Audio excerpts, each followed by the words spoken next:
Hello everyone, कैसे हैं आप लोग। तो आई होप कि आप लोग बहुत अच्छे होंगे, स्वस्थ होंगे, मस्त होंगे और आपकी पढ़ाई बहुत अच्छी चल रही होगी। तो मेरे भाई फटाफट आप लोग इस सेशन को ज्वाइन कर लो। और आज चलते हैं पुष्पी पादपों में लैंगिक जनन का 70 या 80 क्वेश्चन करने की ओर। तो मेरे भाई बहना फटाफट इस सेशन को पहले तो शेयर कर दो मेरे भाई, जल्दी जल्दी शेयर कर दीजिएगा, फिर हम स्टार्ट करेंगे। पुष्पी पादपों में लैंगिक जनन है। यहाँ से आपके बोर्ड एग्जाम में 5 ऑब्जेक्टिव क्वेश्चन 100% आता है। क्या लगाओगे? तो सर 5 क्वेश्चन तो कम से कम आते ही हैं, 5 नहीं तो 3 क्वेश्चन, मतलब 3 केवल ऑब्जेक्टिव टाइप क्वेश्चन आते ही आते हैं। ठीक है, तो जल्दी से एक बार लाइक कर दो भाई, जल्दी से एक बार लाइक कर दो और चलते हैं क्वेश्चन की ओर। पुष्पी पादपों में लैंगिक जनन, ठीक है, जो आपका चैप्टर 2 है, बिहार बोर्ड के अनुसार चैप्टर 2 है, लेकिन यूपी बोर्ड के अनुसार चैप्टर जो है ये आपको 1 चैप्टर है। ठीक है ना, तो चलते हैं क्वेश्चन की ओर। देखिएगा, निम्नलिखित में से क्लोरेला क्या है। सबसे पहला जो क्वेश्चन है कि सर क्लोरेला क्या है। तो देखो यही है आपको क्लोरेला। ठीक है, जब हम बात करते हैं कि सर क्लोरेला क्या है, तो सर ये शैवाल भी है और एकल कोशिकीय प्रोटीन दोनों है। अब आंसर तो दोनों लगाओगे, सर शैवाल और एकल कोशिकीय प्रोटीन दोनों हो जाएगा। तो अगर आपके बोर्ड एग्जाम में अगर ऐसा दिया रहे, ठीक है, तो आप केवल और केवल शैवाल लगाओगे। ठीक है, क्या लगाओगे सर? तो यह एक प्रकार का हमारा ग्रीन है, क्या भैया, ग्रीन शैवाल भी है। लेकिन अगर आपके बोर्ड एग्जाम में एकल कोशिकीय प्रोटीन और शैवाल दोनों दिया हुआ रहेगा, याद से देखोगे, यहाँ तो शैवाल लगा दोगे, ठीक है, लेकिन अगर दोनों दिया हुआ रहे, अगर ऑप्शन में ए और बी भी दिया हुआ रहे, तब आप लगाओगे दोनों। ठीक है, यदि ऑप्शन में दोनों का ऑप्शन ना दिया रहे तो आप केवल और केवल शैवाल लगाओगे, क्योंकि ये क्वेश्चन जो है आपको दूसरे चैप्टर के आधार पर यह केवल शैवाल है। ठीक है, लेकिन जब आप पीछे वाले चैप्टर में पढ़ते हो 12 या फिर 13 चैप्टर में, तो जा करके वहाँ पर शैवाल और एकल कोशिकीय प्रोटीन दोनों बताया गया है। तो आंसर इसका ए कर लोगे। अगला क्वेश्चन देखिएगा, निम्नलिखित में से कौन जलीय जंगली घास है। आंसर लगा दोगे कि जलीय जंगली घास कौन है भैया। तो ये तो पता है कि सट्रापा नहीं है, हाइड्रिला भी नहीं है। ये दोनों एनसीईआरटी किताब में भी गलत लिखा हुआ है। ठीक है, और क्वेश्चन बैंक में अगर कहीं हो वो भी गलत हो जाएगा। तो सर ये क्या है? ट्रापा भी नहीं है, हाइड्रिला भी नहीं है। ये क्या लगा दोगे? बंगाल का आतंक को ही तो हम लोग जलकुंभी भी कहते हैं, और इसको क्या कहते हैं? तो जलीय जंगली घास। ठीक है, तो जलीय जंगली घास किसको कहेंगे मेरे भाई? तो जलकुंभी को ही जलीय जंगली घास भी कहा जाता है। ठीक है, जलीय जंगली घास जलकुंभी को ही कहा जाता है। अगला क्वेश्चन देखिएगा कि सर पुष्प में पुंकेसर का निर्माण होता है। आंसर लगा दोगे कि पुष्प के अंदर जो है कि एक पुंकेसर का निर्माण कैसे होता है। अब आप देख लो भैया, ये आपको पुंकेसर हो गया। ठीक है, इसमें क्या क्या पाया जा रहा है? तो सर ये हमारा क्या हो गया? परागकोश हो गया, बहुत अच्छा। और ये क्या हो जाएगा सर? हमारा ये डंठल हो गया। तो जब परागकोश और डंठल, जब ये दोनों चीज मिलता है मेरे भाई, तब क्या करोगे? तो ये आपको परागकोश पुंकेसर का निर्माण करेगा। ठीक है, तो क्या लगा दोगे सर? परागकोश और पूतंतु, ये दोनों मिल करके क्या करेगा सर?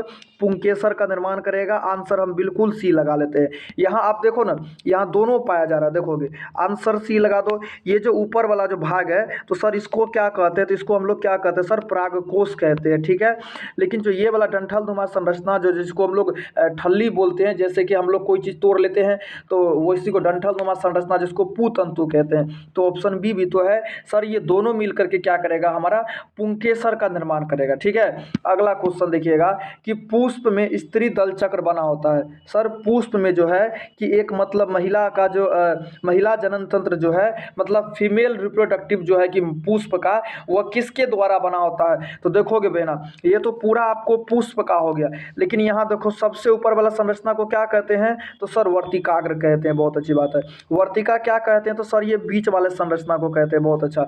अंडाशय क्या कहते हैं? तो ये गोल वाला संरचना को अंडाशय कहा जाता है। मतलब यह तीनों मिल करके, देखोगे ये तीनों मिल करके आपको जो है कि एक स्त्री दल चक्र का निर्माण करता है। देखो ये पूरे को तो स्त्री दल चक्र कहते हैं। इसमें क्या क्या भाग पाया जा रहा है? तो सर वर्तिकाग्र जो सबसे ऊपर वाला भाग है, वर्तिका, ये सर पाइप नुमा संरचना जो है।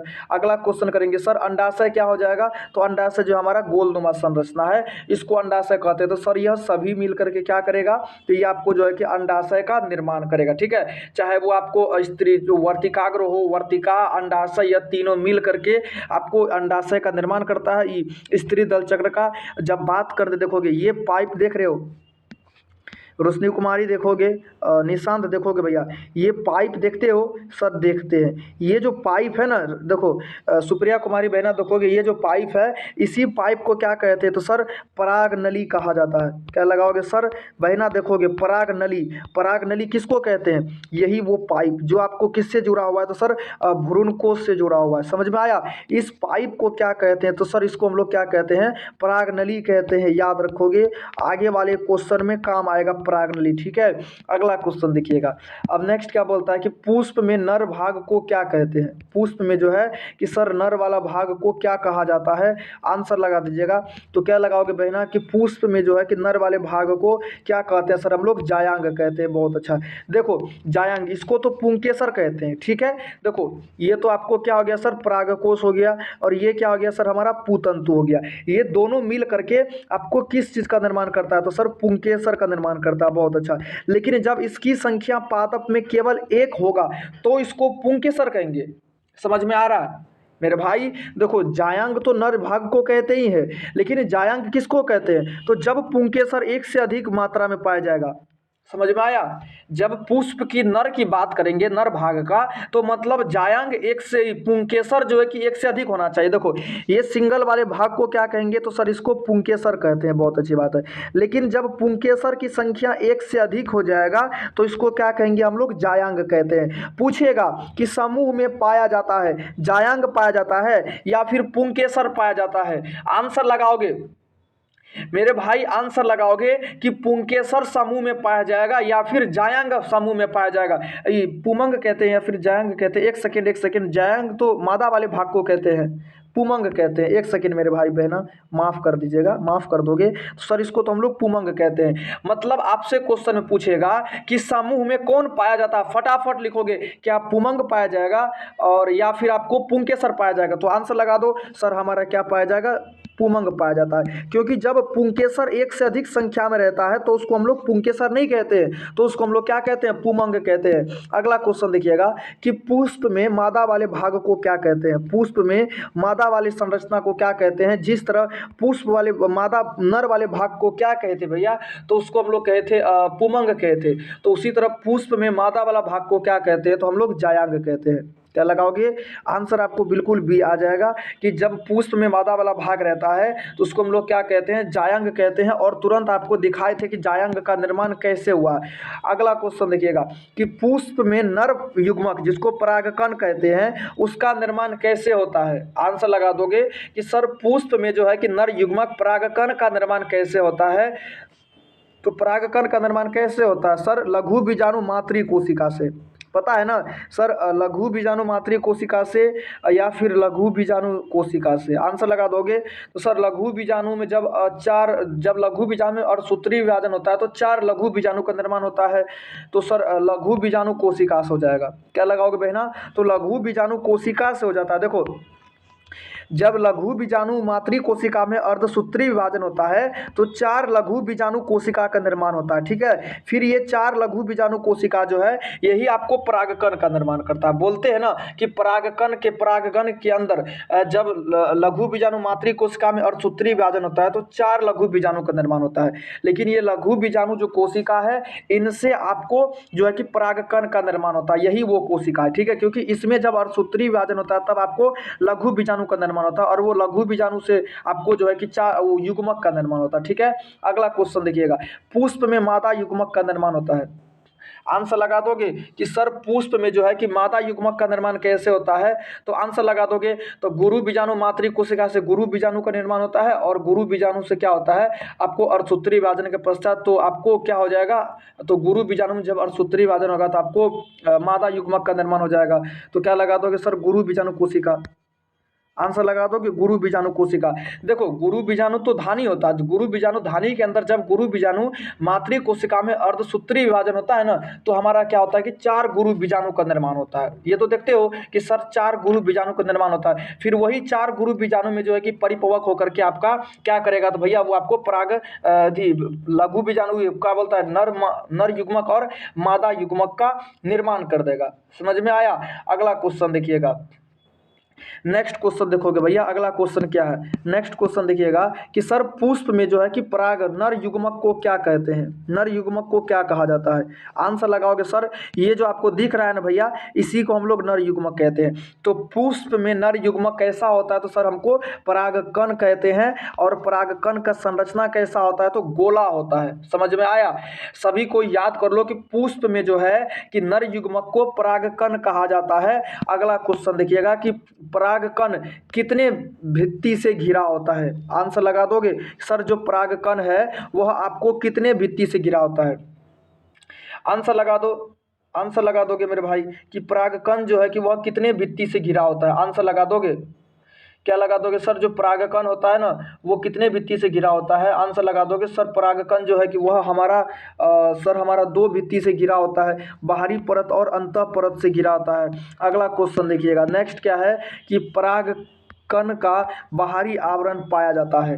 आंसर लगा दोगे, जो परागकण होता है उसका बाहरी आवरण किसका बना होता है, तो सर स्पोरोपोलिन का बना होता है। क्या लगा दोगे, परागकण का स्पोरोपोलिन का बना होता है। अगला क्वेश्चन देखिएगा, नेक्स्ट क्वेश्चन क्या हो जाएगा कि परागकण का अंतः आवरण किसका बना होता है। आंसर लगा दोगे मेरे भाई कि परागकण का जो है कि अंतः आवरण किसका बना होता है। आंसर लगा दोगे तो परागकण का जो है कि अंतः आवरण ये किसका बना होगा, तो सर हमारा सेलुलोज का। और क्या लगा दोगे, पेक्टोज का। तो इनमें से दोनों लगा दो, ए और बी। परागकण किसको कहते हैं, तो पुष्प का नर वाले भाग को परागकण कहते हैं। ठीक है, अगला क्वेश्चन देखिएगा। अब नेक्स्ट क्या बोलता है देखोगे भैया, अगला क्वेश्चन देखिएगा। नेक्स्ट क्वेश्चन क्या है, देखो अगला क्वेश्चन क्या है कि सर देखिए परागकोश के अंदर कोशिका पाया जाता है। आंसर लगा दोगे सर, परागकोश के अंदर कितनी कोशिकाएं पाई जाती है।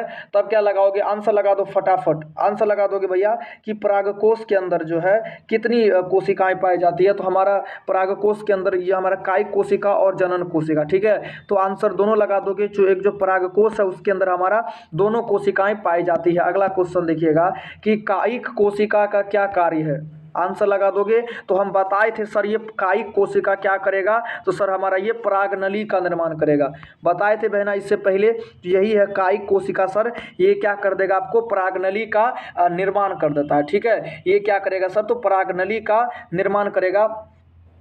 अगला क्वेश्चन देखिएगा, अगला क्वेश्चन देखोगे सर, अगला क्वेश्चन देखिए कि निम्न में टेपिटम कोशिका का क्या कार्य है। आंसर लगा दोगे सर, जो टेपिटम कोशिका है वो उसका क्या कार्य है। आंसर लगा दोगे, टेपिटम कोशिका का क्या कार्य हो जाएगा, लघु बीजाणु को पोषण प्रदान करता है, या परागकण को पोषण प्रदान करता है, गुरु बीजाणु को पोषण प्रदान करता है, या इनमें से कोई नहीं। तो सर जो परागकण हो, टेपिटम कोशिका क्या करेगा बहना, क्योंकि आपको परागकण को पोषण प्रदान करेगा। समझ में आया। तो ये जो है कि परागकण का क्या करता है कि ये पोषण प्रदान करता है परागकण को। अगला क्वेश्चन देखिएगा, निम्नलिखित में से अगुणित संरचना है। आंसर लगा दो मेरे भाई कि अगुणित संरचना क्या हो जाएगा, तो अगुणित जो हो जाएगा भैया यह आपको युग्मक हो जाएगा। युग्मक जो है वह आपको अगुणित संरचना हो जाता है। अगला क्वेश्चन देखिएगा क्या भैया कि निम्नलिखित में से त्रिगुणित संरचना हो जाएगा। आंसर लगा दोगे, निम्नलिखित में से सर त्रिगुणित संरचना हो जाएगा। क्या लगाओगे, तो सर त्रिगुणित जो है कि आंसर लगा दो भ्रूणपोष का। देखो संरचना है, ये हमारा भ्रूणपोष हो जाएगा। तो क्या लगा देंगे सर, जो हमारा भ्रूणपोष है यह संरचना हमारा त्रिगुणित हो जाएगा। देख लो भ्रूणपोष कैसा होता है, जो बीज में फल में पाया जाता है। ठीक है, तो भ्रूणपोष कैसा हो जाएगा सर, हमारा 3n हो जाएगा। ठीक है, अब अगला क्वेश्चन देखिएगा। नेक्स्ट क्वेश्चन क्या है कि सर देखो कि पुष्प में द्विगुणित संरचना कैसा होता है। सर पुष्प के अंदर जो है कि द्विगुणित संरचना का निर्माण कैसा, देखो एक नर युग्मक और एक अंड कोशिका। ठीक है, जब ये दोनों मिलता है तो आपको क्या करेगा सर, युग्मनज का निर्माण करेगा। और युग्मनज कैसा होता है, तो सर हमारा 2n होता है। देखोगे भैया तो क्या लगा दोगे सर, युग्मनज लगा देंगे। युग्मनज कैसा संरचना होता है, तो सर ये जो है कि हमारा द्विगुणित संरचना होता है। आप देख लो भैया युग्मनज का संरचना यहाँ पर कैसे दिया हुआ, कैसे निर्माण होता है, एक नर युग्मक और एक अंड कोशिका, जब यह दोनों आपस में संलयन हुआ तो ये क्या किया सर, युग्मनज का निर्माण कर दिया। और जिसको क्या कहते हैं हम लोग, तो 2n कहते हैं। क्या लगा दोगे सर, इसको हम लोग क्या कहेंगे, तो 2n कहते हैं। अगला क्वेश्चन देखिएगा। नेक्स्ट क्वेश्चन क्या हो जाएगा सर, निम्नलिखित में से 8 केंद्रक और 7 कोशिका वाला संरचना है।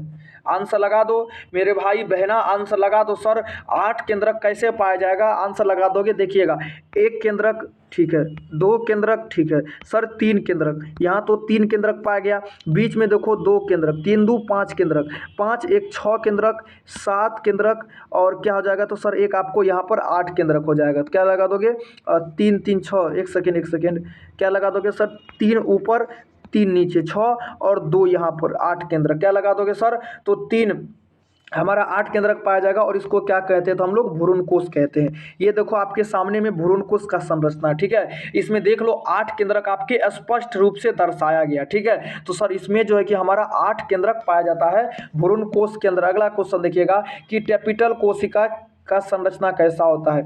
जो टैपिटल कोशिका होता है भैया, उसका संरचना कैसा होता है तो सर ये हमारा अगुणित नहीं होता है, ये द्विगुणित भी नहीं होगा बहना, ये हमारा बहुगुणित हो जाता है। क्या लगा दोगे सर, टैपिटल कोशिका जो क्या करेगा सर, टैपिटम कोशिका का क्या कार्य है ना कि ये जो शुक्राणु, जो आपको अंडाणु है नहीं, जो परागकण है उसको पोषण प्रदान करता है, लघु बीजाणु को। अगला क्वेश्चन देखिएगा, टैपिटम कोशिका का क्या दर्शाता है। टैपिटम कोशिका जो है कि यह हमारा क्या दर्शाएगा, आंसर लगा दीजिएगा। टैपिटम कोशिका क्या दर्शाएगा भैया, तो ये जो टैपिटम कोशिका है सर ये क्या करेगा तो एंडोमाइटोसिस तथा बहुगुणिता यह दोनों दर्शाता है। क्या लगाओगे सर, ये जो है कि आपको एंडोमाइटोसिस और बहुगुणिता दोनों को दोनों दर्शाता है, ठीक है। अगला क्वेश्चन देखिएगा, निम्नलिखित में से कौन पादप जलोद्भिद है, आंसर लगा दो। कौन सा पादप है जो कि जल में पाया जाता है, तो नागफनी भी नहीं होगा, शीशम भी नहीं होगा, एकेसिया भी नहीं होगा। क्या लगा दोगे तो हमारा जो सिंघारा का जो पादप है ना, ये सिंघारा तो परागकण, ये सिंघारा जो है ये तो प्रायः आपको कहाँ पाया जाएगा, तो ये जो है कि आपको जल में ही पाया जाता है, ठीक है। अगला क्वेश्चन देखिएगा कि सर पराग भित्ति होता है, जो आपको बताया हुआ था कि ये देखो ये जो आपको परागकण है तो इसकी भित्ति कैसा होता है, तो सर आंसर लगा दोगे। आंसर दिया करो बिट्टू कुमार, आंसर दो फटाफट। राजेश रंजीत आंसर दो मेरे भाई। क्या लगाओगे तो सीबी गुप्ता क्या लगा दोगे भैया, तो इसमें क्या हो जाएगा हमारा सर, ये आपको द्विस्तरीय होता है। क्या लगा दोगे सर, जो हमारा परागकण है ये हमारा क्या हो जाएगा, 2 स्तर वाला होता है। अगला क्वेश्चन देखिएगा, नेक्स्ट क्वेश्चन क्या है कि सर वेलिसनेरिया पुष्प कैसा होता है। देखो आज तक तो पढ़े थे सर कि वेलिसनेरिया में जो है कि हमारा किसके द्वारा परागण होता है, तो क्या लगा दोगे सर, इसमें जो है वेलिसनेरिया जल के द्वारा परागण होता है। क्या लगा दोगे सर, जल के द्वारा परागण होता है। देखो कुछ इस तरह का पादप है वेलिसनेरिया, ठीक है। इसमें क्या होता है, परागण की क्रिया वायु के द्वारा नहीं होता। वेलिसनेरिया जो है ना वो पानी के अंदर ही पाया जाता है, और लेकिन कुछ वेलिसनेरिया की प्रजाति ऐसी भी होती है जो कि पानी के बाहर भी पाया जाता है, ठीक है, लेकिन वो पानी के सतह पर रहेगा, उसमें पानी के द्वारा ही परागण की क्रिया होता है। अब देखोगे सर अनुन्मीलिय पुष्प में परागण होता है। क्या लगा दोगे सर, जो अनुन्मीलिय पुष्प में परागण की क्रिया कैसे होता है, आंसर लगा दोगे मेरे भाई बहना, आंसर लगा दो। तो सर देखो अनुन्मीलिय पुष्प तो यहाँ दिया हुआ है, बहुत अच्छी बात है। तो ये सर खुला हुआ पुष्प है ना, हाँ सर खुला हुआ है। तो अनुन्मीलिय पुष्प में जो है कि अनुन्मीलिय है सर, उन्मीलिय नहीं है, अनुन्मीलिय यहाँ पर दिया हुआ है। तो देखो सर ये जो है कि सर ये अंदर है, देखो इसके अंदर क्या जड़ है, ठीक है, जड़ में भी पुष्प पाया जा रहा है अनुन्मीलिय। ये सर आपको बंद प्रकार का पुष्प है, तो इसमें क्या लगा दोगे सर, स्वपरागण पाया जाएगा। मतलब जो अनुन्मीलिय जो पुष्प है यहाँ पर देखिए ये आपको बंद संरचना है, ठीक है। तो अनुन्मीलिय पुष्प जो है कि आपको स्वपरागण की प्रक्रिया होती है। अगला देखिएगा, अब नेक्स्ट क्या बोलता है देखोगे भैया, अगला क्वेश्चन क्या है कि सर उन्मीलिय पुष्प में परागण की क्रिया होती है, आंसर लगा दोगे। उन्मीलिय पुष्प में जो है कि सर परागण की प्रक्रिया होती है, तो ये आपको उन्मीलिय पुष्प हो गया। तो ये आपको बंद प्रकार का तो पुष्प नहीं है सर, यह जो है कि हमारा खुला प्रकार का पुष्प है। तो जब पुष्प हमारा खुला हुआ है तो इसमें क्या लगा देंगे, पर परागण की क्रिया हो जाएगा, आंसर लगा दोगे बहना। तो जब पुष्प आपको खुला हुआ हो उसमें पर परागण हो जाएगा, लेकिन जब आपको पुष्प बंद हो उन्मीलिय में तो क्या लगा दोगे सर, अनुन्मीलिय जो है कि हमारा स्वपरागण हो जाएगा। क्यों हो जाएगा, तो सर ये पादप देखो इसका पुष्प देखो सर ये बंद है, इसमें तो पुष्प ही नहीं दिखाई दे रहा है, लेकिन यहाँ पर पुष्प खुला हुआ है। तो सर क्या लगा देंगे, इसमें आपको ए लगा देंगे, बी लगा देंगे, इसमें जो कि हमारा पर परागण हो जाएगा। अगला क्वेश्चन देखिएगा, परागकण मुख्यतः होता है, आंसर लगाओगे सर जो परागकण होता है वह मुख्य रूप से किस प्रकार का होता है, तो क्या लगा देंगे परागकण जो है यह हमारा सजावटी नहीं होता सर, एलर्जी कारक होता है। आंसर लगा दोगे बहना, जो परागकण होता है वह क्या हो जाएगा हमारा एलर्जी कारक हो जाएगा। समझ में आया, परागकण जो है कि वह आपको एलर्जी कारक हो जाएगा। अगला क्वेश्चन देखिएगा, निम्नलिखित में से आभासी फल कौन है, असत्य फल कौन है और कूट फल कौन है, जिसको हम लोग झूठा फल भी कहते हैं। आंसर लगा दोगे कौन सा फल है जिसको असत्य फल कहते हैं, कूट फल कहते हैं या फिर आभासी फल कहते हैं। आंसर लगा दो भैया, तो हम क्या लगा देंगे सर, सेब लगा देंगे। तो अब सर इसका डायग्राम क्यों लेकर के आए हो सर, वैसे में तो सभी सही लगा देगा निशांत कुमार, सभी का तो यही होगा ना कि सर डायग्राम मत लेकर के आया करो, सब नहीं तो आंसर लगा देगा। भैया अब जी ये जो टाइम है ये आपका पूरा अंतिम टाइम है, ठीक है, अंतिम टाइम है और इस अंतिम टाइम में डायग्राम को देखना बहुत जरूरी है। कभी कभी क्या होता है हम बहुत सारे वर्ड को भूल जाते हैं, लेकिन जब डायग्राम याद रह जाता है ना तो हम कतई नहीं भूलते हैं, ठीक है। तो सेब जो है आपको आभासी फल है और असत्य फल है, तो सेब को तो याद कर लेगा, बहुत विद्यार्थी होगा जो कि डायग्राम को याद करके रख लेगा।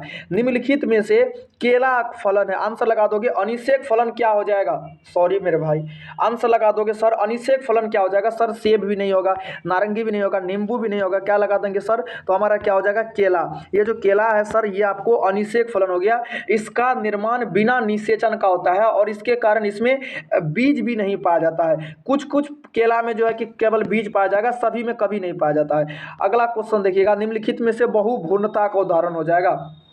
आंसर लगा दो मेरे भाई की बहुभुर्णता का उदाहरण क्या हो जाएगा, आंसर दो सभी कोई, निशांत कुमार आंसर दोगे, रंजीत कुमार, राजेश आंसर दो, सुप्रिया कुमारी, रोशनी कुमारी आंसर लगा दो, गोल्डी कुमारी बहना क्या लगाओगे, तो सर इसमें जो है ना महाकाल क्या लगा दोगे सर, इसमें जो है कि हमारा केला भी हो जाएगा और नारंगी भी हो जाएगा, नींबू हो जाएगा, केला और नारंगी हो जाएगा बहुभुर्णता का, तो सर केला और केला तो नहीं होगा सर, नींबू और नारंगी हो जाएगा। तो आंसर क्या लगा दोगे, आंसर बी हो जाएगा, तो सी और डी हो जाएगा, ठीक है, कि नींबू और नारंगी बहुभुर्णता का उदाहरण हो जाएगा। अगला क्वेश्चन देखिएगा कि सर वायु परागण की प्रक्रिया किस में होता है, वायु के द्वारा परागण की प्रक्रिया किस में नहीं होता है।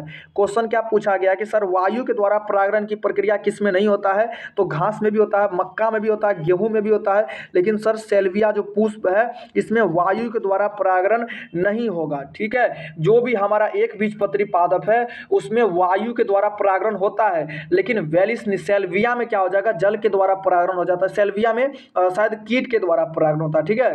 अगला क्वेश्चन देखिएगा, बीज चोल खाया जाता है, किसका बीज चोल खाते हैं मेरे भाई, आंसर लगा दोगे बहना, आंसर लगा देंगे कि सर किसका बीज चोल खाते हैं, तो सर शरीफा का भी खाते हैं, लीची का भी खाते हैं, जायफल का भी खाते हैं, तो क्या लगा दोगे इनमें से सभी का, ठीक है। याद रखोगे लीची का खाते हैं, शरीफा का खाते हैं और जायफल, ये सभी पादप फल का जो है कि हम लोग बीज चोल खाते हैं। अगला क्वेश्चन देखिएगा कि सर भ्रूण कोश में कितना केंद्रक पाया जाता है, आंसर लगा दोगे सर भ्रूण कोश के अंदर सर कितना केंद्रक पाया जाएगा। देखिए आपके लिए डायग्राम लेकर के आए जो बनाते हैं कैसे, देखोगे एक नर युग्मक है, दो ध्रुवीय केंद्रक है, जब यह दोनों आपस में संलयन हुआ है तो क्या कर दिया सर, हमारा प्राथमिक भ्रूणपोष केंद्रक का निर्माण कर दिया। तो बता दो जब एक नर युग्मक और दो केंद्रक जो क्या आ गया आपको ध्रुवीय केंद्रक, जब ये दोनों मिलेगा तो सर ये तो हमारा 3n का निर्माण कर देगा। समझ में आया बहना, भ्रूणकोश का निर्माण कैसे होता है, तो एक नर युग्मक और द्वितीय केंद्रक, नर युग्मक में तो आपको एक n होता है लेकिन द्वितीय केंद्रक में आपको 2n होता है, तो जब यह दोनों मिलेगा तो आपको 3n का निर्माण कर देगा। अगला क्वेश्चन देखिएगा कि मुकुलन द्वारा जनन पाया जाता है, आंसर लगा दोगे भैया कि मुकुलन के द्वारा जनन जो है यह किस में पाया जाएगा, तो सर मुकुलन के द्वारा जनन जो है कि ईस्ट में भी और हाइड्रा में भी पाया जाएगा, तो आंसर को सी लगा दो, मुकुलन के द्वारा हाइड्रा और ईस्ट दोनों में। और जब कल बताए थे, कल आपको डायग्राम के साथ बताए थे कि जब हाइड्रा का ऑप्शन आएगा तो क्या लगा दोगे सर, इसमें हमारा बाहरी मुकुलन लगा दीजिएगा, क्या लगा देंगे सर, तो बाहरी मुकुलन। लेकिन जब बात आएगा ईस्ट का तो ईस्ट में किस तरह का मुकुलन पाया जाएगा, तो हमारा क्या हो जाएगा सर, आंतरिक मुकुलन पाया जाएगा, ठीक है। ईस्ट में आंतरिक मुकुलन और जो हाइड्रा है उसमें बाहरी मुकुलन पाया जाएगा। ये दोनों याद रखोगे, शायद बोर्ड एग्जाम में पूछ दे कि बाहरी मुकुलन किस में पाया जाएगा, तब तो फंस जाओगे। अगला क्वेश्चन देखिए बहना, कि जब पुष्प में परागण जल के द्वारा होता है तब उसको क्या कहते हैं। जब पुष्प में परागण की प्रक्रिया जल के द्वारा होगा भैया तब उसको क्या कहते हैं। देखो भैया ये क्या हो जाएगा आपको, वेलिसनेरिया का पुष्प है। सर ये वेलिसनेरिया का है, हाँ मेरे भाई मेरी बहना ये वेलिसनेरिया का पुष्प है। और इसमें देखो भैया यहाँ पर देखेंगे सर, यहाँ पर नर वाला भाग है, बहुत अच्छी बात है। तो ये क्यों, देखो भैया नर और मादा दोनों आपस में मिल रहा है, दोनों का मिलन हो रहा है, मेल और फीमेल गैमीट का। तो सर इसको परागण की प्रक्रिया नहीं कहते हैं, तो इसको क्या कहेंगे सर, एनिमोफिली कहते हैं या फिर हाइड्रोफिली कहते हैं। तो जब परागण की प्रक्रिया जल में हो उसको क्या कहते हैं सर, हम लोग हाइड्रोफिली कहते हैं। देख लो मेरे भाई, अगर नहीं देखे होंगे तो देख लो जल में परागण की प्रक्रिया कैसे होती है। वेलिसनेरिया में जल के द्वारा परागण होता है, समझ में आया। एक क्या करता है वेलिसनेरिया, अपना नर भाग को छोड़ेगा, एक वेलिसनेरिया का पुष्प क्या करता है, अपने मादा वाले भाग को छोड़ता है, वह दोनों आपको संलयन होता है। देखो अगर बात करते हैं सर तो मेढक में जो है कि निषेचन कैसे होगा बहना, मेढक में कैसे होता है निशांत कुमार, तो मेढक में जो है सर वो भी हमारा जल के द्वारा ही निषेचन की प्रक्रिया होता है। तो एक मेढक जो है वह अपना जल में नर युग्मक छोड़ेगा, दूसरा मेढक क्या करेगा जल में अपना क्या करेगा मादा युग्मक को छोड़ेगा। तो मेढक में भी इसी तरह का होता है। तो हाइड्रोफिली लगा देंगे, जब जल में परागण की क्रिया होता है उसको हाइड्रोफिली कहते हैं। अगला क्वेश्चन देखिएगा कि जब परागण की प्रक्रिया कीट के द्वारा होता है, अब मेरे भाई मधुमक्खी को तो कीड़ा ही कहोगे, मधुमक्खी छोटे छोटे जो जीव है छोटे छोटे जिसको हम लोग देखते हैं चमगादड़, तो ये सब कीड़ा के ही अंतर्गत आता है। आंसर लगा दो कि सर जब कीट के द्वारा परागण होता है तब क्या कहते हैं। देखो सर क्या हो रहा है कि एक मधुमक्खी है, ये मधुमक्खी है, चालाक मधुमक्खी है सर, यहाँ से क्या करेगा सर नर युग्मक को ले जा करके यहाँ के वर्तिकाग्र पर सर स्थानांतरण कर देगा और इसको क्या कहते हैं हम लोग, परागण की क्रिया कहते हैं। तो जब कीट के द्वारा होगा तब क्या लगाओगे भैया, तो एंटेमोफिली लगाएंगे। आंसर लगा दो सर, तो इसको क्या कहते हैं हम लोग, एंटेमोफिली नामक परागण कहते हैं। जब पुष्प में परागण की प्रक्रिया कीट के द्वारा होगा तो उसको एंटेमोफिली नामक परागण कहते हैं। अगला क्वेश्चन देखिएगा कि सर जब पुष्प में परागण की प्रक्रिया पंछी द्वारा होता है तब उसको क्या कहते हैं।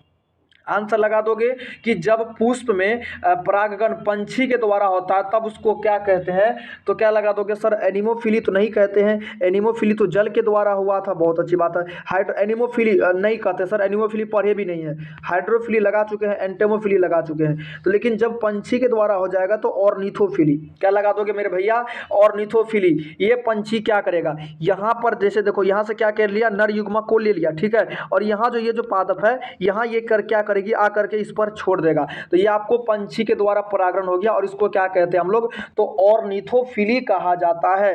पुष्प में परागण की प्रक्रिया जब पंछी के द्वारा हो तो उसको क्या कहते हैं, ऑर्निथोफिली। अब अगला क्वेश्चन देखिएगा कि सर पुष्प में जब परागण की प्रक्रिया हवा के द्वारा होता है कैसे होता है। तो देखोगे भैया ये क्या है, ये नर वाला भाग है, कोई पादप होगा, हम तो नहीं जानते, ऐसा पादप देखे भी नहीं है। ये क्या कोई नर है, ठीक है, नर भाग है। ये हवा के द्वारा देखोगे उड़ उड़ करके मादा वाला भाग पर स्थानांतरण हो रहा है। तो सर इस घटना को क्या कहते हैं, वायु के द्वारा परागण कहते हैं।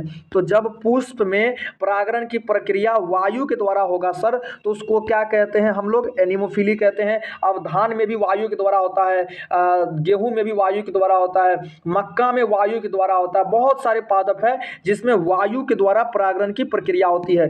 अगला क्वेश्चन देखिएगा, निम्नलिखित में से तरल भ्रूणपोष का उदाहरण है। तरल भ्रूणपोष कौन है, तो सर नारियल का पानी हो जाएगा ना, नारियल का पानी जो है कि आपको तरल भ्रूणपोष हो जाएगा और नारियल का जो गुद्दा हो जाएगा वह आपको नारियल का कोशिका हो जाएगा, ठीक है। अगला क्वेश्चन देखिएगा, भ्रूणपोष का निर्माण कैसे होता है। मेरे भाई मेरी बहना आंसर लगा दोगे कि भ्रूणपोष का जो है कि निर्माण कैसे हो जाएगा। सर तुरंत बताए थे, क्या लगाओगे, 8 केंद्रक और 7 कोशिका के संयोजन से सर पहले काट देंगे। नर युग्मक और मादा युग्मक के संयोजन से सर ये भी काट देंगे। एक नर युग्मक और एक द्वितीय केंद्रक के संयोजन से, आंसर लगा दोगे मेरे भाई, क्या आंसर ये बिल्कुल सही है सर। एक नर युग्मक और क्या हो जाएगा, द्वितीय केंद्रक, जब ये दोनों आपस में मिलते हैं ना सर तो हमारा क्या हो जाएगा, एक भ्रूणपोष का निर्माण हो जाता है। एक एन और एक 2n जब मिलता है ना तो सर हमारा भ्रूणपोष का निर्माण हो जाता है और इस घटना को क्या कहते हैं हम लोग, भ्रूणपोष कहते हैं, ठीक है। त्रिसंलयन के पश्चात हमारा भ्रूणपोष हो जाता है जिसमें 3 केंद्रक भाग लेता है। अगला क्वेश्चन देखिएगा कि सर भ्रूणकोष में कितना केंद्रक पाया जाता है। बहना भ्रूणकोष के अंदर कितना केंद्रक पाया जाएगा, निकाल लो। संरचना भी आपके सामने में है भ्रूणकोष का, तो सर 8 केंद्रक लगा देंगे बहना। मेरे भाई क्या 8 केंद्रक लगा देंगे? आंसर लगा दो सर। भ्रूण कोष के अंदर कितना केंद्रक पाया जाएगा? तो सर हमारा 8 केंद्रक जो है कि वह भ्रूण कोष के ही अंतर्गत पाया जाता है। अगला क्वेश्चन देखिएगा, नेक्स्ट क्या है कि सर निम्नलिखित में से एक बीजपत्री पादप का उदाहरण है। आंसर लगा देंगे सर, एक बीजपत्री पादप का उदाहरण है जिसमें आपको दिखाए थे भ्रूण कोष पाया गया था। तो सर एक बीजपत्री क्या लगा देंगे, जिसको देखो क्या देखो कुछ ऐसा पादप है, तो इसको बीज से तो हम तोड़ सकते हैं ना, लेकिन भ्रूण एक बीजपत्री पादप को बीज से नहीं तोड़ा जाता है। तो सर धान को तो नहीं तोड़ पाएंगे, मक्का को, मटर को तोड़ देंगे, चना को भी तोड़ देंगे, मटर को भी बीज से अलग कर सकते हैं, लेकिन धान और मक्का को मर जाओगे, नहीं तोड़ पाओगे। तो हम बार बार ही बोलते हैं ना, थोड़ा सा ट्रिक कर लो, ट्रिक याद कर लो। जब भी एक बीजपत्री पादप आ जाएगा, राजेश, रंजीत देखोगे, रोशनी कुमारी बहना, जब भी एक बीजपत्री पादप आएगा तो क्या करेंगे सर, महिमा कुमारी, तो इसमें जो है ना कि हम लोग बीज से नहीं तोड़ पाएंगे, और धान मक्का हो जाएगा, गेहूं हो जाएगा, चावल हो जाएगा। अगला क्वेश्चन देखते हैं सर, द्विबीजपत्री पादप का उदाहरण। आंसर लगा दोगे, ये जो आपके सामने में जो है सर, इसको द्विबीजपत्री पादप कहते हैं। ये जो है इसमें द्विबीजपत्री, देखो दोनों को अलग किया गया है, दोनों को क्या कर दिए तो हम अलग कर दिए, लेकिन एक बीजपत्री पादप को अलग नहीं कर पाएंगे। तो क्या लगा देंगे सर, मटर और चना द्विबीजपत्री पादप है, और मटर और मूंगफली ये भी द्विबीजपत्री पादप है। तो सर आंसर क्या लगा देंगे, सी हो जाएगा। देखो भैया द्विबीजपत्री पादप हम लोग क्या कर दिए हैं, बीज से अलग कर दिए हैं, मतलब ये क्या था, ये दोनों आपस में ज्वाइंट था, ठीक ना, हम बीज से क्या कर दिए तो इसको अलग कर दिए। लेकिन आप ही बताओ, एक बीजपत्री पादप को कभी भी अलग नहीं कर पाएंगे, ठीक है। तो आंसर क्या लगा दोगे, द्विबीजपत्री पादप, मटर हो गया, मूंगफली हो गया, चना हो गया, बादाम हो गया, ये सब आपको द्विबीजपत्री पादप हो गया। एक बीजपत्री पादप को क्या कहते हैं? आंसर लगाओगे सर, जो एक बीजपत्री पादप होगा जिसमें एक बीजपत्र पाया जाता है, क्या लगा दोगे सर, उसको हम लोग क्या कहते हैं, तो एल्ब्यूमिनस बीज कहते हैं। क्या लगा दोगे सर, उसको हम लोग क्या कहते हैं, एल्ब्यूमिनस बीज कहते हैं। अगला क्वेश्चन देखिएगा, नेक्स्ट क्वेश्चन क्या है सर, देखोगे विपुंसन तकनीक है। आंसर लगा दोगे सर, विपुंसन जो है एक तकनीक है, वह किस प्रकार की तकनीक है? मेरे भाई मेरी बहना आंसर लगा दोगे सर, विपुंसन तो एक तकनीक आप बताए हो, लेकिन सर ये किस प्रकार की तकनीक है? तो ये क्या करेगा, देखो सर, ये स्वपरागण को रोकने की तकनीक है। ये क्या कर देगा सर, तो ये स्वपरागण को रोकेगा। देखो सर, यहाँ जो ये पादप है, ये पादप का मादा वाला भाग, और ये पादप का मादा वाला भाग, और ये क्या हो जाएगा हमारा नर वाला भाग। तो देखो ये जो आदमी है, चिमटा की सहायता से इसके परागकोश को काट करके हटा रहा है। देख रहे हो भैया, इसको काट करके ये हटा दे रहा है। तो विपुंसन एक ऐसी तकनीक है जिसमें कैंची औजार के सहायता से पुष्प का नर वाले भाग को काट करके हटा दिया जाता है, जिसको क्या कहते हैं, तो सर हम लोग क्या कहते हैं उसको, विपुंसन की तकनीक कहते हैं, ठीक है। अगला क्वेश्चन देखिएगा, नेक्स्ट क्या है कि लघु बीजाणु मातृ कोशिका में जब अर्धसूत्री विभाजन होता है तो कितना लघु बीजाणु का निर्माण हो जाएगा? आंसर लगा दोगे सर, कितना लघु बीजाणु का निर्माण हो जाएगा? आंसर क्या लगा दोगे भैया बहना, आंसर लगा दो। तो क्या हो जाएगा सर, हमारा 4 लघु बीजाणु का निर्माण होता है, 4 लघु बीजाणु का निर्माण होता है। सबसे पहले देखो भैया क्या होता है, देखो लघु बीजाणुधानी कोशिका, देखोगे लघु बीजाणुधानी कोशिका होता है, ठीक है। इसमें जब अर्धसूत्री विभाजन हो जाएगा सर, जब लघु बीजाणुधानी कोशिका में अर्धसूत्री विभाजन होता है तो कितना होता है सर, हमारा 4 लघु बीजाणु का निर्माण होता है। क्या लगा दोगे सर, 4 लघु बीजाणु का निर्माण होता है। बहुत अच्छा, तो 4 लघु बीजाणु कोशिका से आपको क्या हो जाएगा सर, हमारा डायरेक्ट परागकण का निर्माण हो जाएगा। क्या लगा दोगे सर, हमारा परागकण का निर्माण हो जाएगा। तो अगर देखो सबसे पहले क्वेश्चन आया था कि जो है कि परागकण का निर्माण कहाँ से होता है, तो सर लघु बीजाणु कोशिका से। क्या लगा दोगे सर, लघु बीजाणु कोशिका से। लघु बीजाणु मातृ कोशिका में जब अर्धसूत्री विभाजन होता है तो ये 4 लघु बीजाणु का निर्माण करेगा, ठीक है। लघु बीजाणु मातृ कोशिका में जब अर्धसूत्री विभाजन होगा ना, तो ये क्या करेगा सर, 4 लघु बीजाणु का निर्माण कर देगा। लेकिन जब लघु बीजाणु परिपक्व होता है, जब ये परिपक्वन होता है, तब क्या बदलेगा सर, ये आपको परागकण में बदल जाएगा। तो आंसर क्या लगा दोगे, ए आंसर बिल्कुल करेक्ट हो जाएगा। अगला क्वेश्चन देखिएगा, नेक्स्ट क्या है कि गुरु बीजाणु मातृ कोशिका में अर्धसूत्री विभाजन के पश्चात कितना, अर्धसूत्री विभाजन के पश्चात कितना गुरु बीजाणु का निर्माण होता है?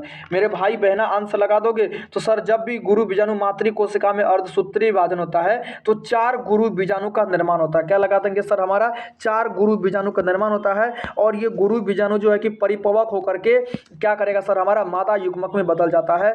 अगला क्वेश्चन देखिएगा कि निम्नलिखित में से सम युग्मक का उदाहरण क्या हो जाएगा। आंसर लगा दो सर, सम युग्मक का उदाहरण क्या हो जाएगा बहना, तो क्लेडोफोरा। क्या लगा दोगे सर, ये देखो क्लेडोफोरा का कुछ इस तरह का होता है, कल ही तो हम बताए थे सर। क्लेडोफोरा जो है कुछ इस तरह का, इसका क्या होता है तो सर हमारा नर युग्मक होता है और मादा युग्मक होता है। देखो दोनों एक तरह से समान लग रहा है, तो क्लेडोफोरा जो है यह हमारा सम युग्मक हो जाएगा बहना। इसमें नर और मादा दोनों एक समान होता है, ठीक है। अगला क्वेश्चन देखिएगा, निम्नलिखित में से मोनोकोर्पिक पादप कैसा पादप सर, मोनोकोर्पिक जो केवल एक बार पुष्प का निर्माण करता है। तो सर आम लगा देंगे, नो सर। कटहल लगा देंगे, नो सर। लेकिन जब बात करते हैं बांस का, तो बांस जो है कि अपने पूरे जीवन काल में केवल एक ही बार पुष्प का निर्माण करता है, ठीक है। ये जो है कि अपने पूरे जीवन काल में केवल एक ही बार पुष्प का निर्माण करता है। अगला क्वेश्चन देखिएगा, निम्नलिखित में से किस समूह में अगुणित पादप काय शरीर होता है। कौन सा समूह है जिसमें आपको अगुणित पादप काय शरीर पाया जाता है। तो क्या लगा देंगे सर, आवृत बीजी पादप हो जाएगा या फिर ब्रायोफाइट्स हो जाएगा। तो क्या लगा देंगे सर, हमारा ब्रायोफाइट्स हो जाएगा ना। जो हमारे ब्रायोफाइट्स पादप होते हैं इसी में तो अगुणित हो जाता है। क्या लगा देंगे सर, हमारा ब्रायोफाइट्स के जो पादप होते हैं सर उसमें क्या हो जाएगा, हमारा अगुणित पादप का शरीर होता है, ठीक है। अगला क्वेश्चन देखिएगा, नेक्स्ट क्या है सर कि पिस्टिलेट शब्द का प्रयोग किया जाता है। बहना आंसर लगा दोगे सर, पिस्टिलेट शब्द का प्रयोग कैसे करेंगे मेरे भाई, तो एक लिंगी स्त्री पुष्प के लिए बिल्कुल सही हो जाएगा। जो एक लिंगी स्त्री पुष्प होगा उसके लिए हम क्या करते हैं सर, पिस्टिलेट शब्द का प्रयोग करते हैं। अगला क्वेश्चन देखिएगा कि जब जायांग स्त्री केसर में एक दूसरे से जुड़े होते हैं तब उसको क्या कहा जाता है। तो सर जब भी जायांग जो है कि स्त्री केसर में एक दूसरे से संयुक्त रूप से जुड़े होते हैं उसको युक्तांडपी कहते हैं। क्या लगाओगे सर, उसको जो है कि हम लोग युक्तांडपी कहते हैं। अगला क्वेश्चन देखिएगा कि भ्रूण कोश के प्रवेश करते समय परागनली में होता है। जब भ्रूण कोश में प्रवेश करता है, भ्रूण को जब क्या भैया वर्तिका में जब नर युग्मक परागकण करता है, प्रवेश करता है, तो कितने नर युग्मक होता है सर, तो 2 नर युग्मक होता है। क्या लगाओगे, तो भ्रूण कोश में प्रवेश करते समय परागनली में कितना नर युग्मक होता है, तो 2 होता है। जिसमें क्या होता है सर, तो एक नर युग्मक जो है आपको अंड कोशिका के साथ संलयन करता है और दूसरा नर युग्मक जो है कि आपको सर द्वितीय केंद्रक के साथ संलयन करता है। समझ में आया, द्वितीय केंद्रक के साथ संलयन करता है, तो 2 नर युग्मक जो है कि हमारा परागनली में होता है। अगला क्वेश्चन देखिएगा, दोहरा निषेचन का संयोजन। आंसर लगा दोगे सर, दोहरा निषेचन में संयोजन की प्रक्रिया होती है। कैसे लगा दोगे, तो एक अंडाणु एवं शुक्राणु का, तो सर कतई नहीं होगा। शुक्राणु केंद्रक और अंडाणु केंद्रक कतई नहीं होगा। क्या लगा दोगे सर, एक नर युग्मक अंड कोशिका के साथ, बहुत अच्छी बात है। और दूसरा नर युग्मक जो है कि सर हमारा सिनर्जित कोशिका के साथ, ये भी काट दो, ये भी गलत हो जाएगा। एक नर युग्मक अंड के साथ, दूसरा नर युग्मक जो है कि हमारा द्वितीय केंद्रक के साथ हो जाएगा। तो आंसर क्या लगा देंगे सर, आंसर बिल्कुल का बिल्कुल क्या हो जाएगा, हमारा डी हो जाएगा। क्या लगा दोगे बहना, तो आंसर जो है कि हमारा डी हो जाएगा। अगला क्वेश्चन देखिएगा, दोहरा निषेचन किसकी विशेषता है। आंसर लगा दोगे सर, जो है कि हमारा दोहरा निषेचन जो है यह किसकी विशेषता है, मतलब दोहरा निषेचन जो है कि भैया वह किस में पाया जाएगा। आंसर लगा दीजिएगा कि सर दोहरा निषेचन जो है कि हमारा किस में पाया जाएगा, तो द्विबीजपत्री पादप में। जो भी 2 बीजपत्र वाला पादप होता है, आवृत बीजी पादप होता है, उसमें हमारा कैसा परागण होता है, तो सर हमारा जो है कि दोहरा निषेचन होता है, ठीक है। 2 बार निषेचन की प्रक्रिया होती है और उसमें हमारा क्या होता है कि सर भ्रूणपोष भी पाया जाता है। अगला क्वेश्चन देखिएगा कि एक बीज त्रिसंलयन है, त्रिसंलयन में क्या होता है। आंसर लगा दोगे सर, तो एक नर युग्मक 2 ध्रुव केंद्रक के साथ संयोजन करता है, फिर एक नर युग्मक 3 केंद्रक के साथ संयोजन भ्रूणपोष के साथ भ्रूणपोष में संयोजन करता है भ्रूणकोश में, या एक नर युग्मक सिनर्जिट के साथ, काट दो, ये भी काट दो। अब क्वेश्चन देखो भैया, थोड़ा सा दिमाग लगाओगे बहना, थोड़ा सा दिमाग लगाओगे मेरे भाई। एक नर युग्मक जो है 2 ध्रुव केंद्रक है, मतलब ये तो कभी नहीं होगा सर। एक नर युग्मक 3 केंद्रक, क्या है, एक नर युग्मक का 3 केंद्रक के साथ संयोजन, एक नर युग्मक 2 ध्रुव केंद्रक के साथ संयोजन भ्रूणकोश में। आंसर लगा दोगे सर। तो इसमें से क्या करेंगे पता है, हम इसमें से केवल दो को काट लेते हैं, ठीक है। तो ये आपका ऑप्शन बिल्कुल सही हो जाएगा। क्या लगा दोगे सर, ये बिल्कुल ऑप्शन आपको बिल्कुल सही हो जाएगा। देखो एक नर युग्मक है और ध्रुवीय केंद्रक, ध्रुव केंद्रक मतलब ध्रुवीय केंद्रक में तो दो पहले ही पाया जाता है, दो तो ध्रुवीय केंद्रक में पाया जाता है। तो क्या लगा दोगे सर, एक नर युग्मक और एक ध्रुवीय केंद्रक, एक ध्रुवीय केंद्रक में तो दो केंद्रक पाया ही जाता है, ठीक है, उसके अंदर दो अंड कोशिकाएं पाई जाती है। तो आंसर क्या लगा देंगे, ए लगा देंगे। मतलब यहां पर अगर हम दो ध्रुव केंद्रक लिख रहे हैं तो इसका मतलब क्या हो जाएगा, चार केंद्रक, यहां पर चार कोशिका हो जाएगी, तो ये गलत हो जाएगा ना। तो यहां पर क्या कर देंगे, तो सर आंसर बिल्कुल ए लगा दो। अगला क्वेश्चन देखिएगा, प्राकृतिक में निषेचन की प्रक्रिया होती है।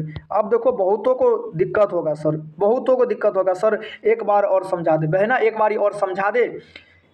दो को काट दो, ठीक है। ध्रुव केंद्रक में कितनी कोशिकाएं पाई जाती है, तो सर हमारा दो जनन कोशिकाएं पाई जाती है, ये तो सभी को पता है सर।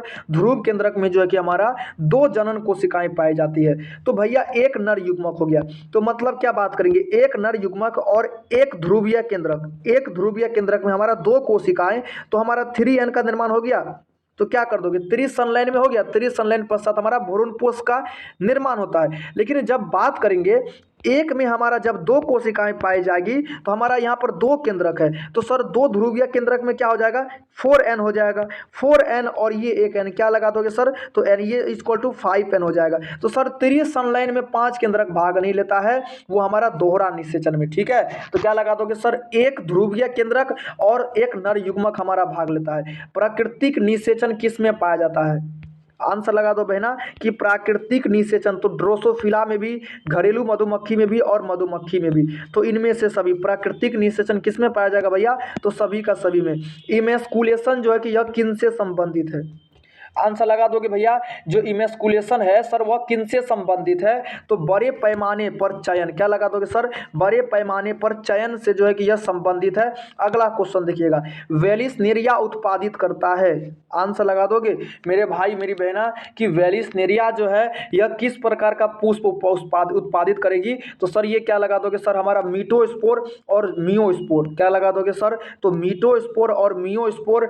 बहना ये क्वेश्चन थोड़ा सा पिछले वाले सेशन में हमसे थोड़ा सा इनकरेक्ट हो गया था, लेकिन क्या लगा दोगे सर, ये हमारा क्या हो जाएगा, मीटोस्पोर और मियोस्पोर लगा दोगे, ठीक है। तो आंसर बिल्कुल डी बिल्कुल से हो जाएगा, मियोस्पोर और मीटोस्पोर दोनों हो जाएगा। अगला क्वेश्चन देखिएगा 60 में क्या है कि दोहरा निषेचन से क्या उत्पन्न होता है, भैया आंसर लगा दोगे मेरे भाई मेरी बहना, आंसर लगा दो कि सर दोहरा निषेचन से क्या उत्पन्न होगा, तो सर जब भी दोहरा निषेचन होता है ना तो हमारा भ्रूणपोष बनता है, क्या लगा दोगे सर, एक हमारा भ्रूणपोष गारंटी बनता ही बनता है। जब दोहरा निषेचन होता है तो दूसरा वाला जो निषेचन होता है उसमें हमारा भ्रूणपोष का निर्माण होता है।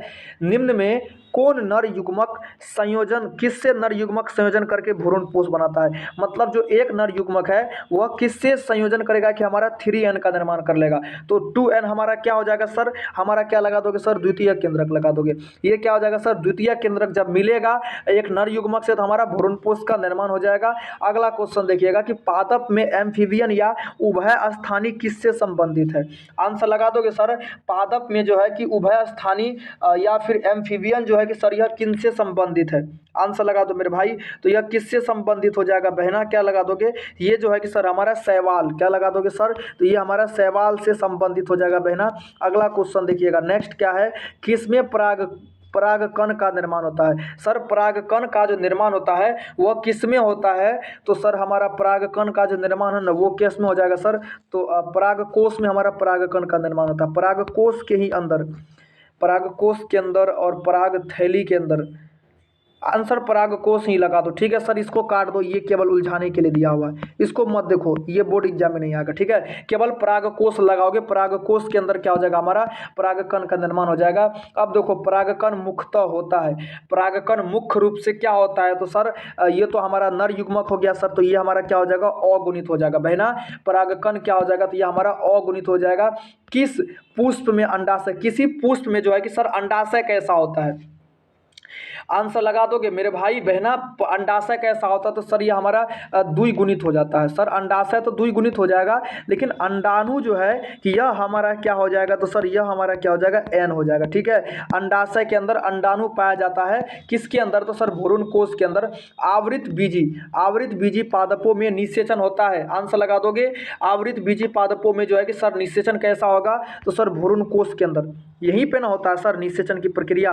निषेचन तो इसी में होता है, तो निषेचन की प्रक्रिया कहाँ हो जाएगा सर, हमारा भ्रूण कोश के अंदर होता है। अगला क्वेश्चन देखिएगा, किसी आवृत बीजी पादपों में दोहरा निषेचन में कितना केंद्रक भाग लेगा। जो दोहरा निषेचन होता है सर कितना केंद्रक भाग लेगा बहना, बार बार ही बोले हैं, बहुत इंपॉर्टेंट है। आंसर लगा दो, सुप्रिया कुमारी आंसर लगाओगे, राजेश आंसर लगा दो मेरे भाई, नीतीश क्या लगा दोगे, रंजीत कुमार। तो सर जो दोहरा निषेचन हो जाएगा हमारा 5 केंद्रक भाग लेगा। दोहरा निषेचन में सर 5 केंद्रक भाग लेगा, और इतने बारी बताए हैं कि अब बताने का ही मन नहीं करता है। देखोगे सर भ्रूण कोश का संरचना है।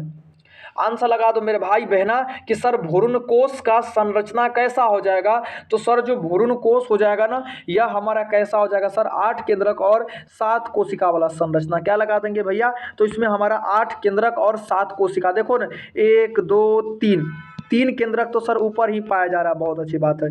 3 केंद्रक तो सर नीचे पाया जा रहा है, 2 बीच में, तो 3 2 6 2 8, 8 कोशिका हो गया, 8 केंद्रक हो गया, बहुत अच्छी बात है। सर 7 कोशिका कैसे पाया जाएगा, तो 3 कोशिका ऊपर 3 कोशिका नीचे 6, और ये दोनों तो एक ही कोशिका में है, तो 1 कोशिका, तो 3 2 6 1 7। ठीक है, तो 7 कोशिका और 8 केंद्रक वाला संरचना भ्रूण कोश कहलाता है। तो जब पुष्प में परागण की प्रक्रिया जल के द्वारा होता है, तब उसको क्या कहते हैं मेरे भाई बहना, कि जब पुष्प में परागण की प्रक्रिया जल के द्वारा होगा तो उसको क्या कहते हैं हम लोग, हाइड्रोफिली कहते हैं। क्या लगा दोगे सर, हाइड्रोफिली के द्वारा जल में परागण होता है। अगला क्वेश्चन देखिएगा, एक निषेचित भ्रूण में अगुणित होता है, एक निषेचित भ्रूण पोष में अगुणित संरचना क्या हो जाएगा। आंसर लगा दोगे मेरे भाई मेरी बहना, अगुणित क्या हो जाएगा, आंसर लगा दो। तो सर सिनर्जिट और प्रतिपादन कोशिका हो जाएगा, या फिर क्या हो जाएगा, युग्मनज हो जाएगा, या फिर प्राथमिक भ्रूण पोष हो जाएगा। आंसर लगा दोगे भर, तो क्या लगा दोगे मेरे भाई, एक निषेचित भ्रूणपोष, मतलब कोई भी निषेचन होने वाला भ्रूणपोष है, तो उसमें क्या हो जाएगा, आंसर लगा दोगे।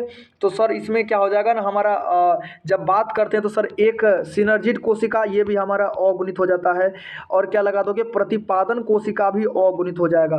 तो आंसर क्या लगा दोगे, हमारा आंसर बी हो जाएगा। क्योंकि देखो भैया, एक सेकेंड देखिएगा, ये भ्रूणपोष हो गया, देखो भैया भ्रूणकोश हो गया, ठीक है सर। भ्रूण कोश के अंदर देखोगे यहाँ तो 3 कोशिकाएं पाई जाती है, ठीक है, नीचे में भी 3 कोशिकाएं पाई जाती है, ठीक है सर। अंड कोशिका ये भी आपको एन होता है, और 2 सहायक कोशिका भी तो आपको एन होता है ना, और ये प्रतिमुख कोशिका भी आपको एन होता है।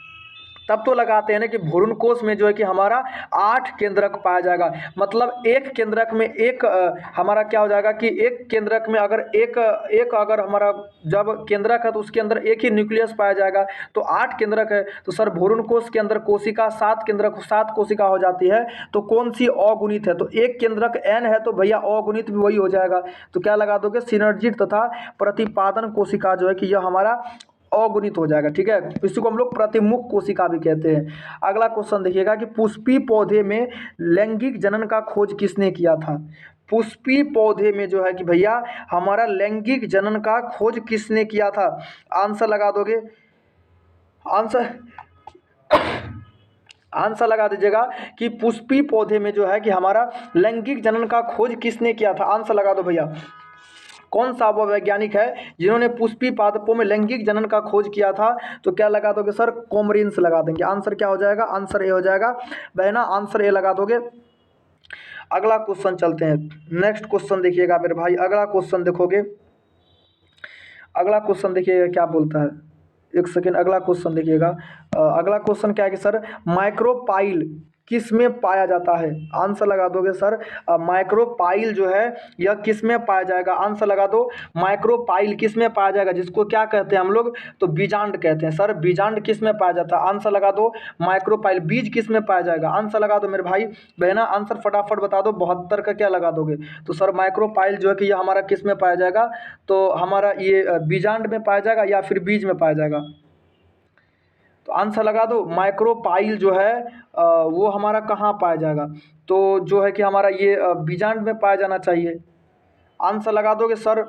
मेरे हिसाब से बीजांड में पाया जाना चाहिए। एक सेकेंड आप लोग देख लोगे इस क्वेश्चन को, एक बार रहने दीजिएगा, थोड़ा सा कन्फ्यूज है मेरे भाई, थोड़ा सा इस क्वेश्चन में डाउट है, ठीक है। मैं देख करके बता दूंगा, थोड़ी सी दिक्कत हो रही है। अगला क्वेश्चन देखते हैं, वो क्वेश्चन में थोड़ा सा डाउट रहने दो, ठीक है। ये माइक्रोपाइल में थोड़ी सी दिक्कत हो रही है मेरे अनुसार, जो है कि बीजांड होना चाहिए, लेकिन थोड़ी सी दिक्कत है, देखते हैं। पर परागण लाभदायक होता है। सर पर परागण लाभदायक क्यों होता है? तो सर नई प्रजाति का जन्म लेता है। पर परागण में जो है ना बहना कि नया प्रजाति का निर्माण होता है, जो कि स्व परागण में नहीं हो पाता, ठीक है। देखिएगा, निम्नलिखित में से कौन जल के द्वारा परागण पौधा नहीं है? किसमें जल के द्वारा परागण की प्रक्रिया नहीं होती है? तो सर क्या लगा देंगे? क्या लगा दोगे? आंसर लगा दो। तो जोस्टेरा क्या लगा दोगे? जोस्टेरा हो जाएगा या वेलिस्नेरिया हो जाएगा? वेलिस्नेरिया में तो जल के ही द्वारा परागण होता है। हाइड्रिला या फिर केनाबिना, आंसर लगा दोगे। किसमें जो है कि हमारा जल के द्वारा परागण नहीं होता है? आंसर लगा दोगे भैया। कौन सा वह पादप है जिसमें जल के द्वारा परागण नहीं होता? एक बार देख लो, आंसर लगा दोगे मेरे भाई। जल के द्वारा परागण किस में नहीं होता है? क्या लगा दोगे सर? तो केनाबिना हो जाएगा। आंसर लगा दोगे, केनाबिस हो जाएगा। जोस्टेरिया देखो, वेलिस्नेरिया और जोस्ट्रेला, ये दोनों में तो जल के द्वारा परागण होता है, ये तो बात तय है, आपके एनसीईआरटी में दिया हुआ है। हाइड्रिला में भी सर जल के द्वारा परागण होता है, ये भी पढ़ते हैं। और तो सर केनाबिस हो जाएगा। तो केनाबिस मेरी बहना 100% केनाबिस ही आंसर सही हो जाएगा, ठीक है। क्योंकि देखो, एक सेकेंड देखोगे भैया, जोस्ट्रेरा और वेलिस्नेरिया, ये दोनों एक ही मतलब प्रजाति के बोलेंगे या एक ही समूह के पादप है, एक ही जगह पाया भी जाता है और जल के द्वारा भी परागण होता है। हाइड्रिला में सर आंख लगा करके जल के द्वारा परागण हो जाएगा, तो आंसर डी लगा दो।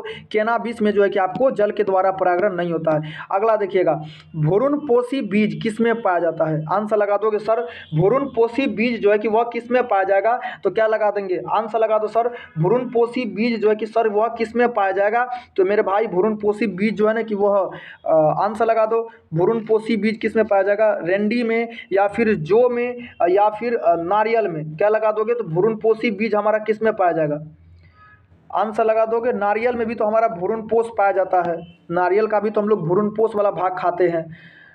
भ्रूणकोष या फिर आंसर लगा दो सर, रेंडी, जो या फिर नारियल, सभी का सभी हो जाएगा। रेंडी हो जाएगा, जो हो जाएगा और नारियल हो जाएगा, ठीक है। क्या लगा दोगे? सभी का सभी। हम बोले थे ना कि नारियल में भी जो है कि हम लोग तरल भ्रूणपोष खाते हैं, नारियल का भी बताए थे तरल भ्रूणपोष खाते हैं। एक कोशिका भी भ्रूणपोष होता है, जो नारियल का गुद्दा वाला संरचना खाते हो उसको कोशिकीय भ्रूणपोष कहते हैं, और नारियल का जो पानी है वो आपको तरल भ्रूणपोष हो जाएगा। निम्नलिखित में से कौन भ्रूणपोषी बीज नहीं है?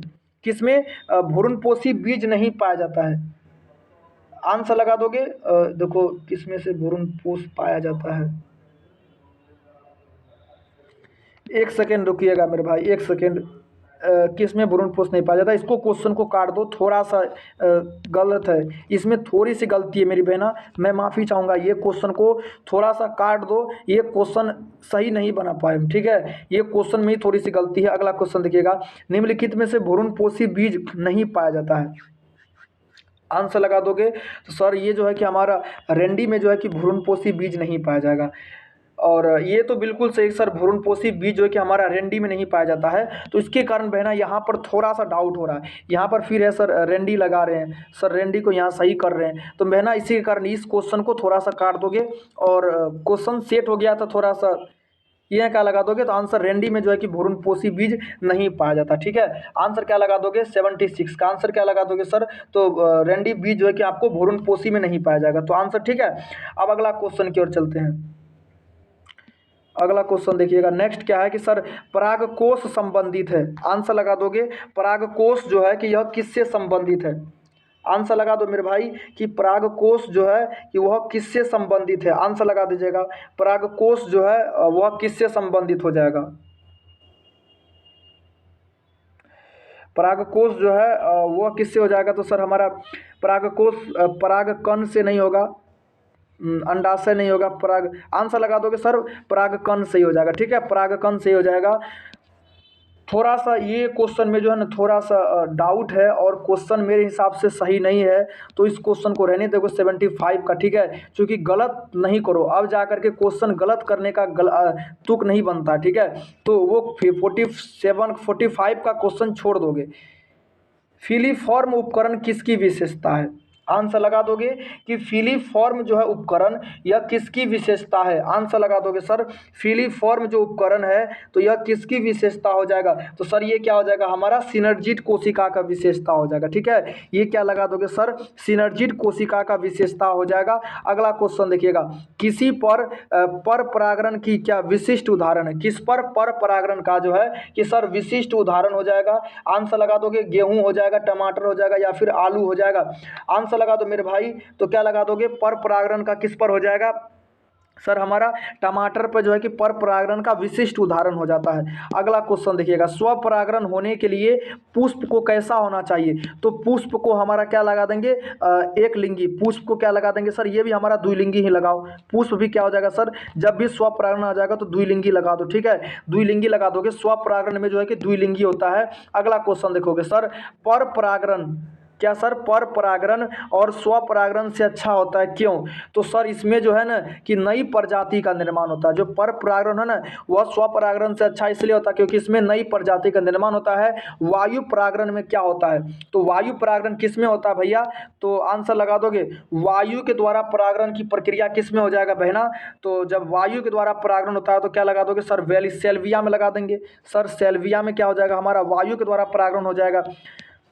अगला क्वेश्चन देखिएगा, बिना निषेचन के अंडाशय का निर्माण के फल को क्या कहते हैं? जब बिना निषेचन का ही अंडाशय का विकास हो जाएगा फल में तो इसको पार्थेनोकॉर्पिक कहते हैं। क्या लगा दोगे सर? इसको पार्थेनोकॉर्पिक। आंसर ए लगा दीजिएगा। अगला क्वेश्चन देखोगे मेरे भाई मेरी बहना, थोड़ा सा 75 में डाउट है, उस क्वेश्चन को नहीं देखना है जो मैं बोल देता हूँ। 75 नंबर का जो क्वेश्चन है, सभी से मैं बोल रहा हूँ मेरे भाई, 75 का क्वेश्चन थोड़ा सा ऑप्शन में गलत हो गया है। मतलब नहीं होना चाहिए जो आंसर वो भी ऑप्शन में है और जो होना चाहिए वो भी है, तो इसी के कारण जो नहीं होना चाहिए वो भी ऑप्शन है। तो सर दो वो ऑप्शन है उसमें भी, तो मेरी बहना गलत है वो क्वेश्चन। 75 को कोई भी नहीं देखेगा, ठीक है। नहीं तो अभी दिमाग उतना मत लगाओ 75 में, मैं आपको बता दूंगा। पुष्प में परागण का वर्तिकाग्र पर स्थानांतरण होने की घटना, ये क्या है सर? ये हमारा एक लिंगी, देखो ये सर क्या है? हमारा दोनों एक लिंगी पुष्प है, ठीक है सर। इसमें क्या हो रहा है कि हमारा परागण की प्रक्रिया हो रहा है, लेकिन कैसे हो रहा है सर? ये देखो यहाँ से एक लिंगी पुष्प का, देखो सर यहाँ से नर युग्मक का स्थानांतरण क्या हो रहा है? इस पुष्प के वर्तिकाग्र पर हो रहा है। तो क्या लगा देंगे सर? इसको हम लोग क्या कहते हैं? परागगण कहते हैं। क्या लगा दोगे सर? परागगण की प्रक्रिया कहते हैं। अगला क्वेश्चन देखिएगा कि पुष्पी पौधे में स्वपरागण होने के लिए होना चाहिए, क्या होना चाहिए? तो सर द्विलिंगी पादप का, अवश्य द्विलिंगी पादप होना ही होना चाहिए, एक लिंगी पादप में कभी भी नहीं होगा। अगला क्वेश्चन देखिएगा कि सर जब द्विलिंगी पुष्प है, द्विलिंगी पादप के दो अलग अलग पुष्पों के बीच जब परागण की प्रक्रिया होती है तो सर इसको क्या कहते हैं? मतलब पादप कैसा है सर? हमारा द्विलिंगी है, लेकिन पुष्प एक लिंगी भी हो सकती है। लेकिन जब द्विलिंगी पादप के अलग अलग पुष्प, उसी पादप का, एक ही पादप के जब अलग अलग पुष्पों के बीच, देखो ये कैसा है सर? हमारा ये द्विलिंगी पादप है, ठीक है सर। देखो यहाँ से अलग पुष्प है, यहाँ से अलग पुष्प है, लेकिन एक ही पादप का है। जब दो अलग अलग पुष्पों के बीच परागण की प्रक्रिया कहते हैं तो इसको क्या कहते हैं? सजातीय परागण। लगाओगे सजातीय परागण कहेंगे भैया। अगला क्वेश्चन देखिएगा, जब द्विलिंगी पुष्पी पादप के एक ही पुष्प के बीच परागण होता है तब उसको क्या कहते हैं? सर ये तो हमारा द्विलिंगी तो पादप है, लेकिन पुष्प एक ही पुष्प के, जब द्विलिंगी पादप होगा, जब द्विलिंगी पादप के एक ही पुष्प के बीच, देखो इसी पुष्प का नर भाग इसी पुष्प के मादा वाले भाग पर आता है तो सर उसको हम लोग क्या कहते हैं? स्वयुग्मन कहते हैं, ठीक है बहना, स्वयुग्मन कहते हैं भैया। अगला क्वेश्चन देखोगे, नेक्स्ट को आप देखो सर, आपके लिए होमवर्क है सर, बायोलॉजी के लिए होमवर्क देखोगे, क्वेश्चन खत्म हो गया बस सर, बायोलॉजी के लिए होमवर्क दे दो, सब्जेक्टिव क्वेश्चन। हम तो अपना काम कर रहे हैं, आप अपना काम करते हो कि नहीं ये आपके ऊपर डिपेंड करता है। देखो अब क्वेश्चन क्या है सर? देखोगे बहना, उत्परिवर्तन से आप क्या समझते हैं? ठीक है, उत्परिवर्तन क्या होता है कि सर डीएनए का जब नाइट्रोजन क्षार में किसी तरह का खराबी होता है तो उसको उत्परिवर्तन कहते हैं। जैव प्रौद्योगिकी को परिभाषित करें। क्राय प्रोटीन से आप क्या समझते हैं, जिसमें क्या पाया जाता है सर? बीटी कपास। ठीक है, बेसिलस थ्यूरिनजेनेसिस का कुछ ऐसे नस्ल जो क्राय प्रोटीन का निर्माण करता है उसको क्राय प्रोटीन कहते हैं। सूक्ष्म परिवर्तन तथा गुणसूत्री उत्परिवर्तन को परिभाषित करें। रासायनिक विकास के बारे में संक्षेप में टिप्पणी दे। ठीक है, रासायनिक विकास के बारे में संक्षेप में टिप्पणी दे। मिलर का प्रयोग को लिखे चित्र सहित विस्तारित में, मतलब इसको 5 मार्क्स का क्वेश्चन है। एंटीबॉडी का 5 वर्ग का नाम लिखो। क्या लगा दोगे सर? तो IA होगा, IG होता है और IE होता है ना सर? तो यही आपको एंटीबॉडी का 5 वर्ग का नाम हो गया। तो मेरे भाई क्वेश्चन पूरा खत्म हो गया है। 80 से 85 क्वेश्चन खत्म हो गया है, जिसमें आपको 75 नहीं देखोगे मेरी बहना। 75 वाला क्वेश्चन मैं बार बार ही बोलता हूँ, इस क्वेश्चन को नहीं देखोगे। मुझे खुद डाउट है, थोड़ा सा मुझे डाउट है बहना, गलत नहीं करोगे। अभी मेरे भाई गलत ना करो, जो क्वेश्चन नहीं आता नहीं देखो, लेकिन गलत ना करोगे। ठीक है, तो सर 75 वाला क्वेश्चन पर दिमाग भी नहीं लगाओगे। मैं बोल देता हूँ ये क्वेश्चन गलत है, क्वेश्चन और आंसर दोनों सेट करने में गलत हो गया है, तो इसके लिए दिक्कत नहीं है। और मैं बोलना चाहता हूँ कि बस एक लाइक कर दिए मेरे भाई मेरी बहना, लाइक कर दो प्यारे से मेरे भाई प्यारी बहना, लाइक कर दोगे। और नए होंगे मेरे भाई सब्सक्राइब कर दोगे। और ये सारे होमवर्क बना करके हमको चाहिए, ये सारे के सारे होमवर्क हमको चाहिए मेरे भाई। ठीक है, अब रहा सर कहाँ पर भेजेंगे? ये नंबर लो सर, इस नंबर पर भेजना है 99 42 96 33 61। 99 42 96 33 61 पर व्हाट्सएप पर होमवर्क सेंड कर दोगे और ये आपके लिए होमवर्क रहा। धन्यवाद। मस्त रहो, स्वस्थ रहो, पढ़ाई करते रहो और अपने फाइनल बोर्ड एग्जाम के लिए बेस्ट ऑफ लक। ठीक है, धन्यवाद।